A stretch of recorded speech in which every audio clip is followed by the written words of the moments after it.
Me osallistuttiin Airfryer SM-kisaan. Tiio Ekström ja hänen assarinsa Taika Talas. Ihana Taika hyppäsi mun assariksi ihan parin minuutin varoajalla ja meillä oli kunnon suunnitelmat, miten me tehdään parasta kalaa. Meitä vastassa oli tosi taitavia kokkeja ja muun muassa reissuproidit. Aika oli 30 minuuttia ja meidän ohje oli kreikkalainen kalatasku ja lisukkeeksparsaa. Ja valmistusvälineenä piti käyttää airfryeria. Täällä on poikien keittiö, täällä on tämmönen.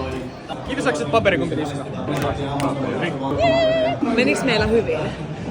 Joo, meni. Tässä meidän kala. Me tehtiin tollainen kala. Ja Taika oli tosi hyvä kokki. Täällä on siis jo sikana ihmisiä katsomassa meitä. Sitten oli totuuden hetki, kun piti viedä meidän annos tuomareille maistettavaksi. Tää oli jännää. Kiitos paljon. Taika. Päälle jotain vielä sinne. Joo.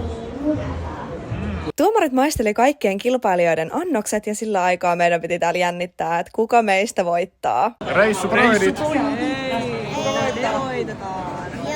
Tässä kaikki kilpailijat jännittelee tuloksia ja niin siinä kävi, että minä ja Taika voitettiin Airfryer SM-kilpailu. Ihan sikasiistiä. No niin, miltä tää nyt tuntuu tää katkerahan vielä? Jyrkin mukaan oli makeeta ja mautonta, että Parhaamme yritettiin, mutta ei riittänyt tällä oli kertaa. tiukka kisa.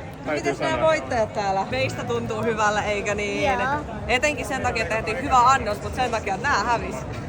Musta tuntuu, että Me oltiin yleisön suosikki. niin, Se on yleisön tärkeintä. suosikkipalkinto, niin me oltais kyllä voitettu. Meillä oli eniten sielua ja sydäntä tässä mukana. Ja niin siinä kävi, että voiton myötä syntyi Tiian ja Taikan taikakeittiö ja meitä voitte seurata kaikista someista. Nähdään siellä.